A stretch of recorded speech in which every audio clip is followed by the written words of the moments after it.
Jace.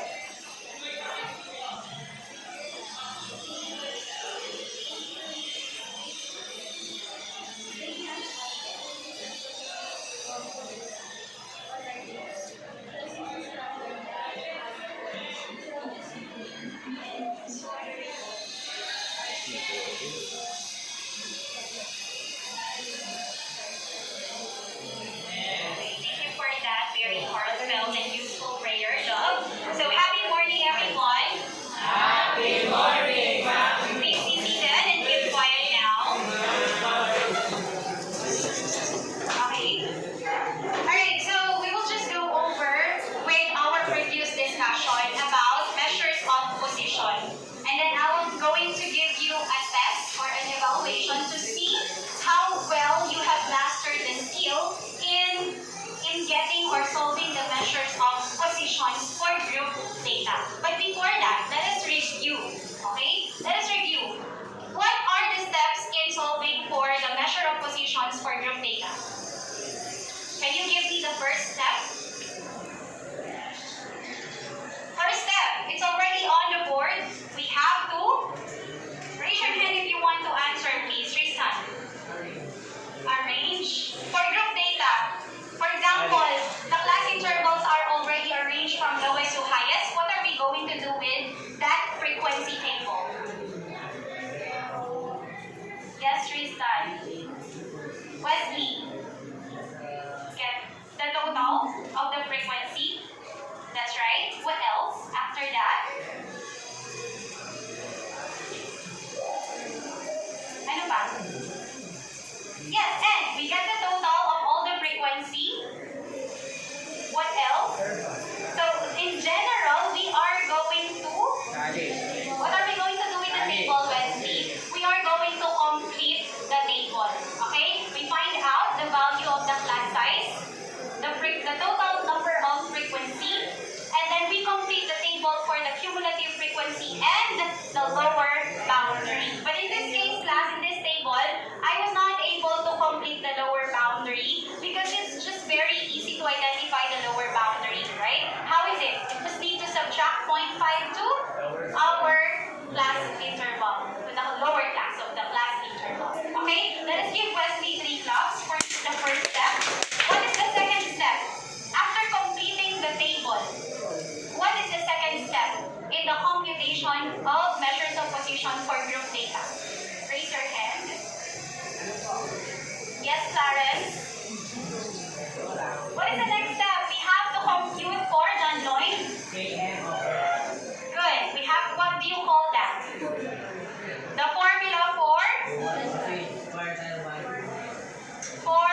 position or the quartile class.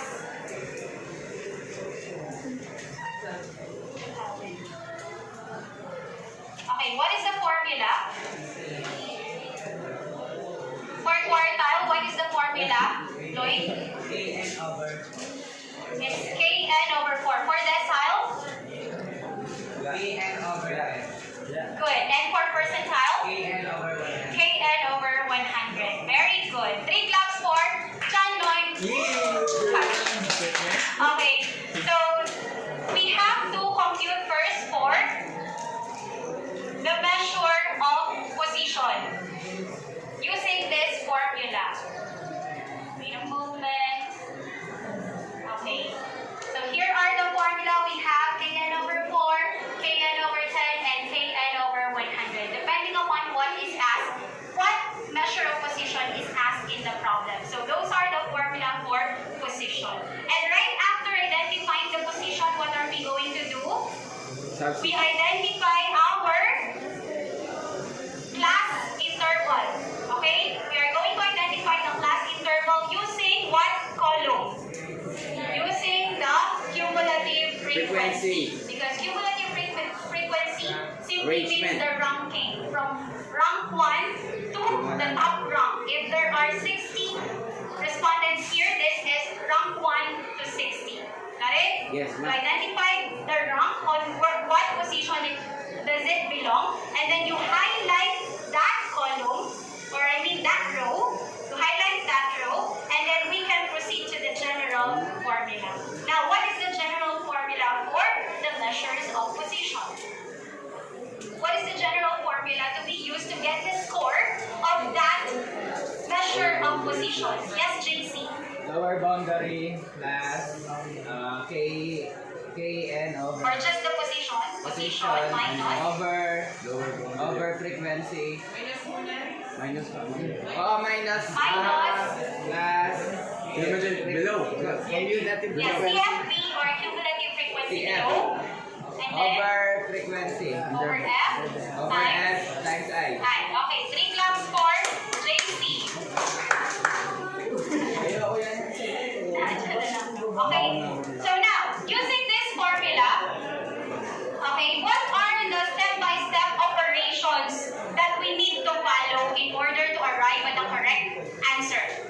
Okay, what are the 4 basic operations that we have, everybody? Addition, subtraction, multiplication, and division. Now, using this formula, considering the formula, we have to follow what rule? The GEM-DAS rule. Please raise your hand if you want to answer. Don't answer in chorus. GEM-DAS rule.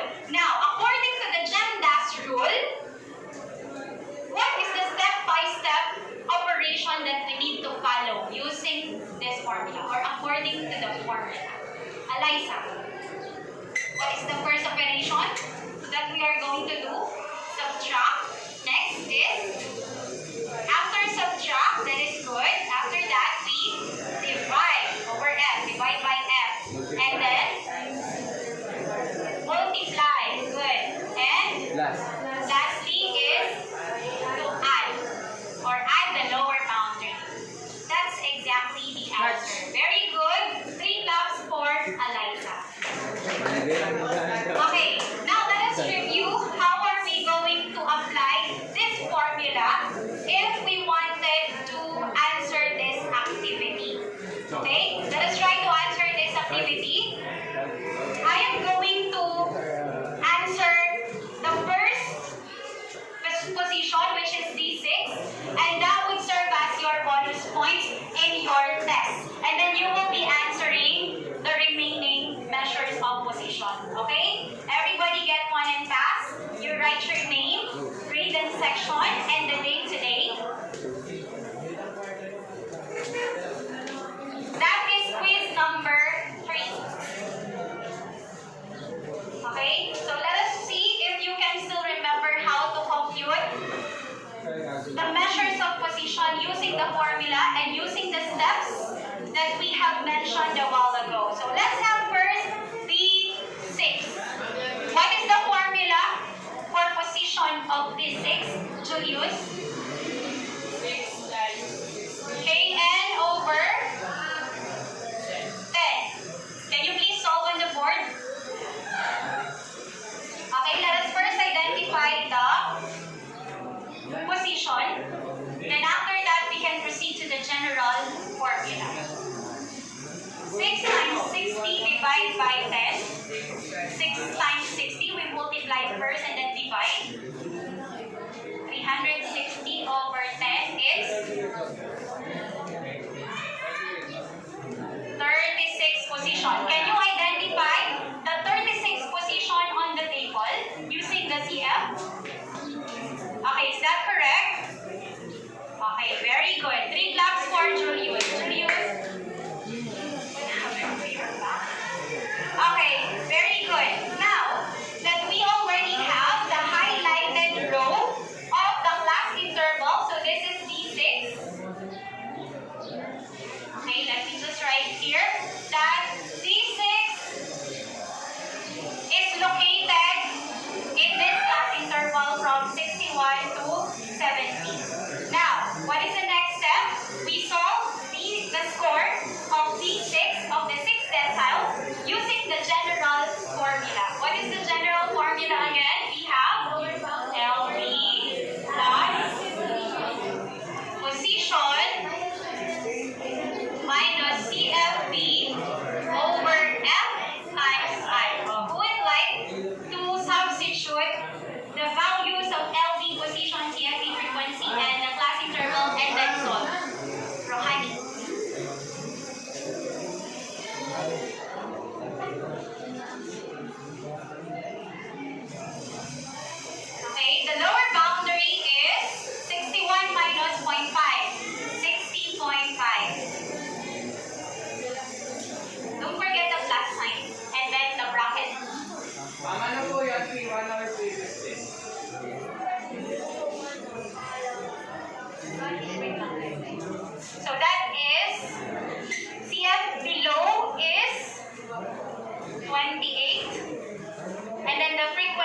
15. Good. Our class size is 10. You subtract first. Divide by 15. Equal sign. Multiply by 10. And then add 60.5. What did you get? 65.83. Can you please pick your answer? It's what letter? Letter M. Kunin mo. Kunin mo. Tapos lagay ko dito. Ayan. Okay, so the first letter is letter M. Now, I want you to continue solving the rest of the measures of position in order to find out our mystery word for today. I will be giving you 10 minutes to answer. You can start now. 3 claps for Rohani, by the way. Yes.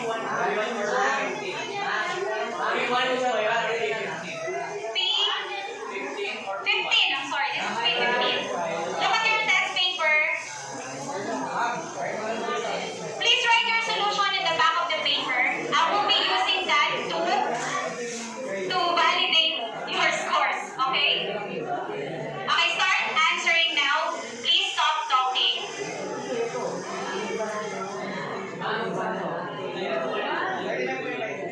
Yes, what is it, Jun?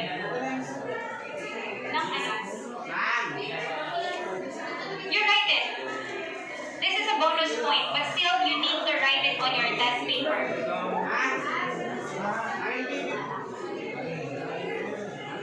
Yes, with solution.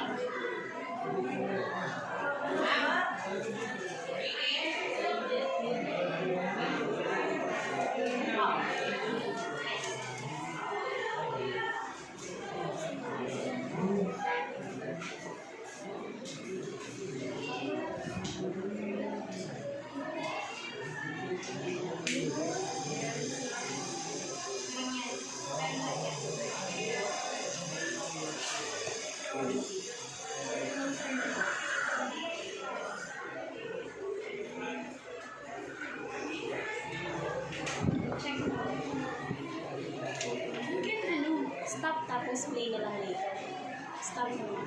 Ay, And fourth, let us check.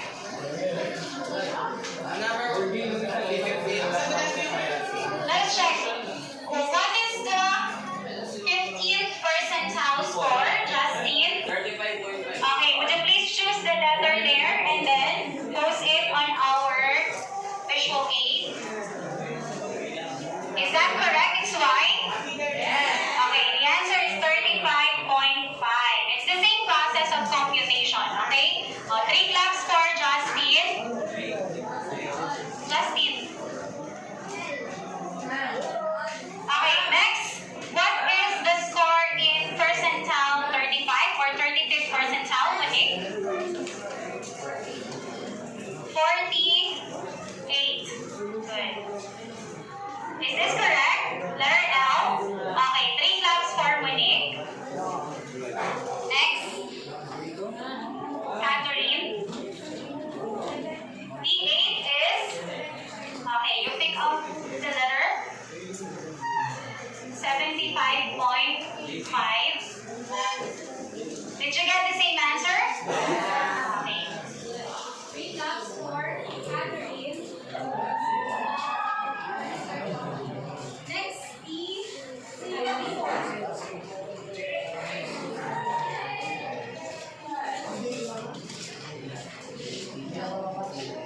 her answer is 50.5. It's letter C. Did you get the same answer? Yes.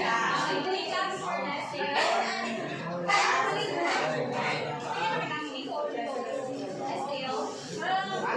Next, yes, Eric. The percentile 70.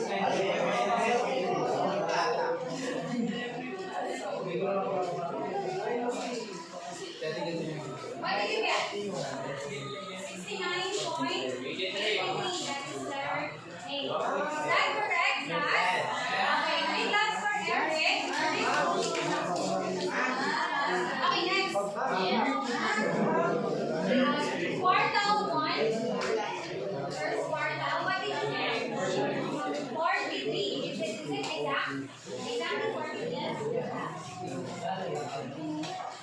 Okay, did you get the same answer?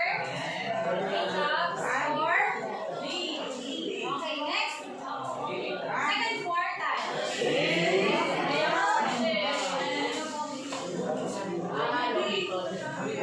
What score did you get? Is this correct, class? Yes, ma'am. Very good. Three cups. Next. What about this?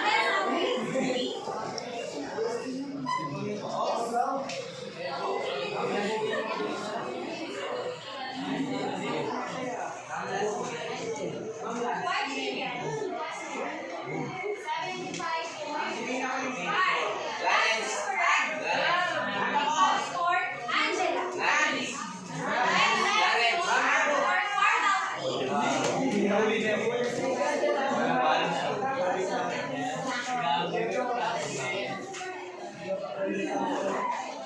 It's 72.5. Is this correct? Okay, great job. Alright, so what is our mystery word?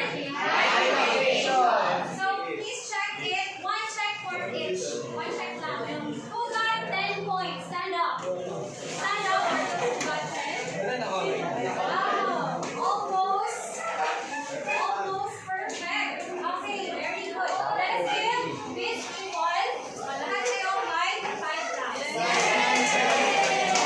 Okay, who got 9? Who got 9? Stand up. 9. Who got 8? Let kayo 10? Yes. Are you sure? Yeah. So it's 100% perfect lahat? Yes. Walang 8, walang 7, 6, 5, 4, 3, 1. Okay, that was really so amazing. So all of you got 5 claps for our ladies and gentlemen. Kindly pass your papers forward now with your solution. I am still going to validate your solutions if it matches your final answer. Okay? Pass your test papers forward now.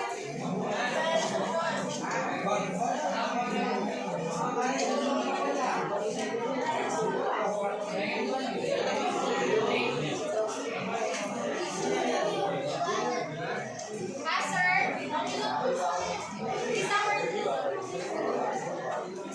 okay, again, everybody, what is our mystery word for today? Why location? Now let's talk about our location. Raise your hand if you know the answer, okay? In what town are you located? Car, stand up. I'll be giving you more follow-up questions about my position. What town? In what town are you located? Santo Tomas. In what province? Okay, please answer loudly, okay? In what region? Region B. In what country? In the Philippines. In what continent? In Asia. Very good. Let us give 3 claps for that. Okay, next question. Volunteer. Volunteer. Clarence. Clarence, what does it mean when you are born and when you live in Asia? You are an Asian. You are an Asian. Right. So if you are an Asian, what does it mean?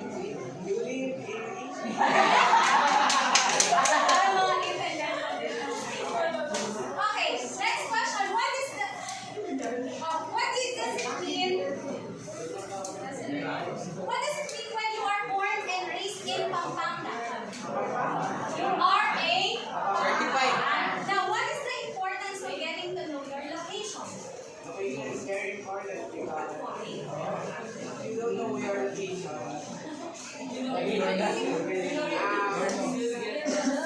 you get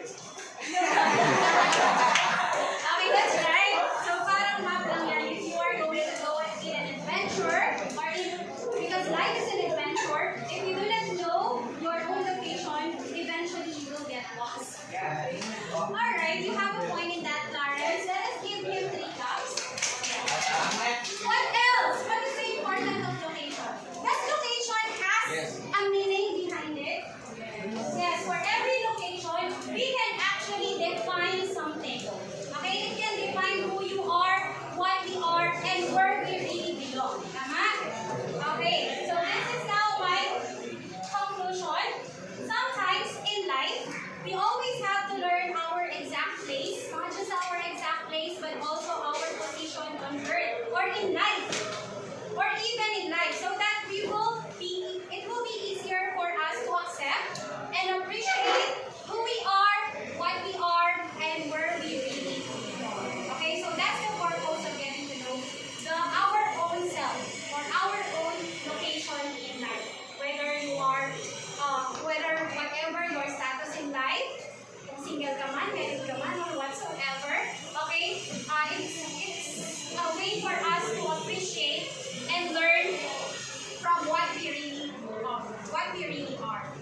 This time, let us learn the meaning of those scores that we have computed. What is the meaning of P6, which is equivalent to 65.83? What do you mean by P15, which is equal to 35.5? And so on and so forth. Okay? So today, we are going to learn how to interpret measures of position. And I am going to give you a technique how to interpret measures of positions. Okay? This is my technique. I always imagine the number line. The number line from 0 to 10 or 1 to 9. Okay? So in this given number line class from 0 to 10, we know for a fact that percentile 50, decile 5, and quartile 2 are at the middle because all of them are median. Decile 5, percentile 50, and quartile 2. Okay? What is the middle value from 0 to 10? Raise your hand, please. JL is 5. Therefore, the median is 5. So if we are going to find out the location of the decile position or decile position here, 5 is equivalent to what decile, JL? Decile 5. Is that correct?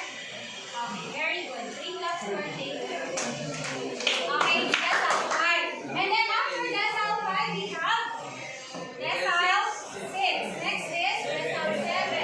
Decile 8. 9.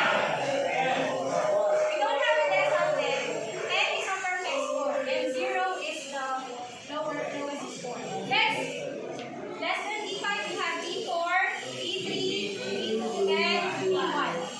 Let's proceed to the percentile graph. What is the equivalent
15%.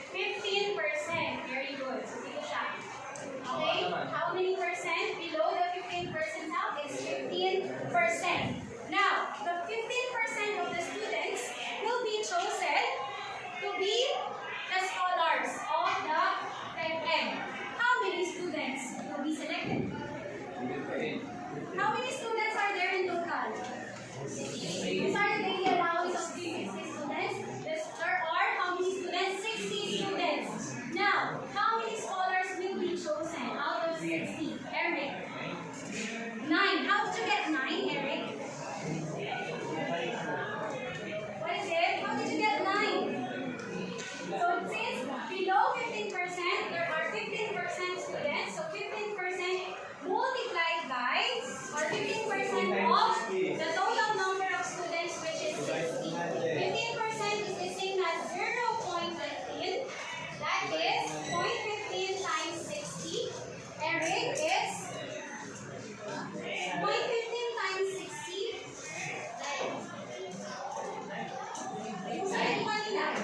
Is that your answer a while ago? 9. Very good. Therefore, there are 9 students to be selected in the scholarship. Okay, let us give Eric 3 claps for that. Very good. Okay, you just need to convert the percent symbol into the number of students, considering the total number of frequency that we got in our activity. Okay, so what is the answer? 15% of 60 students is 9.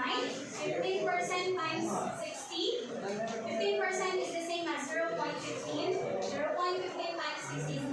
Therefore, what can we conclude? There are 9 students to be selected as scholars. Very good. So 9 daw sila na students. Next question. Question number 2. The David Scholarship Program selecting the 15 percentile of those who have the lowest allowance, so that is below 15%. What should be the amount of allowances in those who will be chosen? What should be the allowance of those 9 students? Magkano dapat yung baon ng estudyante bago sila mag-select as scholars? Okay, look at the table. There should be 9 students below. Tama? What should be the allowance of that student? You already told for the 15 percentile here, right? Ano yung allowance ng 15 percentile? What is the equivalent allowance of 15 percentile? Is 15 is 35.5. So therefore, 35.5 allowance is here. Got it? It's the 15th percentile. How much should be the allowance of those 9 students in order to qualify for the scholarship program? Raise your hand if you want to answer, please. Yes, Noah? 35.5 and below. That's it. Very good. It's not above. Dapat yung below. Kasi yung pinipili natin yung got it? It should be, the allowance of those students should be 35.5 pesos and below. Got it? Sino may allowance ng 35? Wala naman. O yayaman yata yung laman. Okay, the advantage is that the lower the allowance you have, the more opportunity that you can get from the scholarship programs, diba? Siyempre, maraming tumutulong sa atin from the government. Okay? So, education is not a problem anymore. Your allowance is not a problem anymore because there are a lot of people who are willing to help. Okay? Any question? Okay. So, what is our final answer? Look at the answer since this is our conclusion. Since the 15 percentile is 35.5, I'm sorry for the typo. Therefore, students whose allowance